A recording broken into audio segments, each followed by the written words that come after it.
yellow cut roses, which lay on the grass at her feet. "As a matter of fact, I really just came out to Deadhead and cut some roses for your room. You're sure you don't mind sharing with your cousin? The house is packed to the rafters." "Not at all. In fact, it's spiffing. It will give me a chance to get to know her better. Now that Patsy's grown up, that 5-year gulf between us won't seem so vast." "Tish, dear. Patricia insists on being called Tish these days. Heaven knows why. I dare say I should be thankful they don't address each other by their surnames, she and her friend Dotty." Lady Cheringham waved at the two girls by the river. "I gather that is the custom at the ladies' colleges, aping the men. So unsuitable. I can't help wondering if it was quite wise to entrust Patricia's upbringing to Rupert's brother while we were abroad." She sighed. "I suppose being brought up in the household of 2 Oxford dons must have inclined Tish to academic life." Daisy hoped she didn't sound envious. Neither family nor school had prepared her for university studies. In fact, the idea had never dawned on her until the newspapers reported Oxford University's admission of women to degrees just 3 years ago in 1920. Already 22 and struggling to earn a living, she had recognized that her chance was past. Her aunt said cheerfully, "Oh, Patricia has to swat like mad. She isn't really any more intellectual than I am.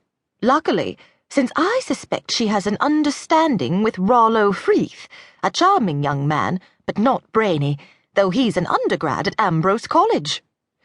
"That's the crew you're putting up for the regatta, isn't it?" "Yes. Rupert's nephew rows for Ambrose.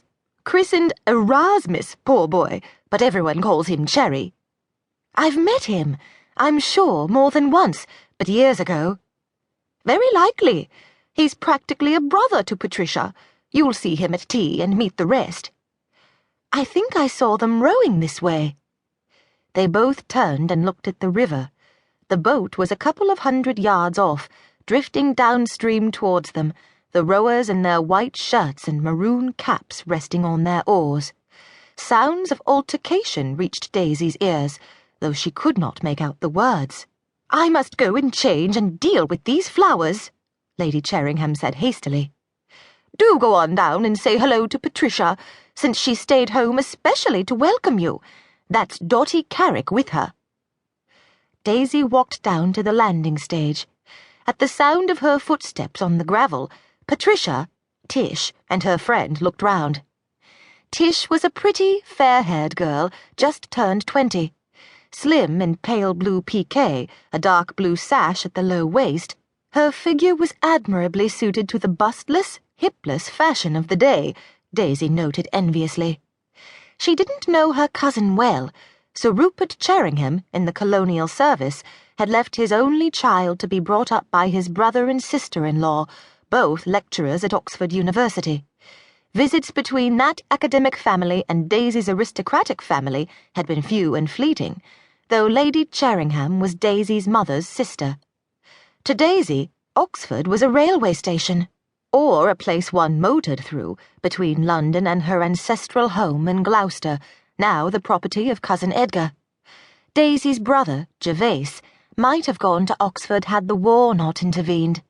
His death had eliminated that connection.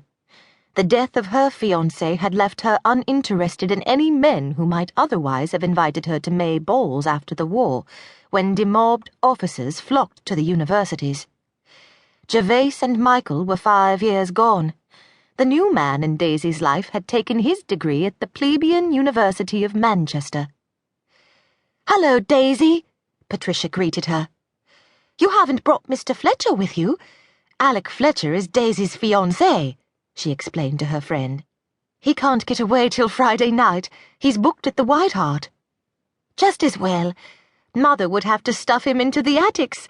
Half the men are on camp beds already, sharing rooms, with the cox in the linen room because he's the only one short enough. Oh, you don't know Dotty, do you?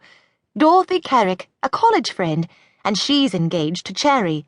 Dotty, my cousin, Daisy Dalrymple." Miss Carrick, round-faced, bespectacled, rather sallow, her painfully straight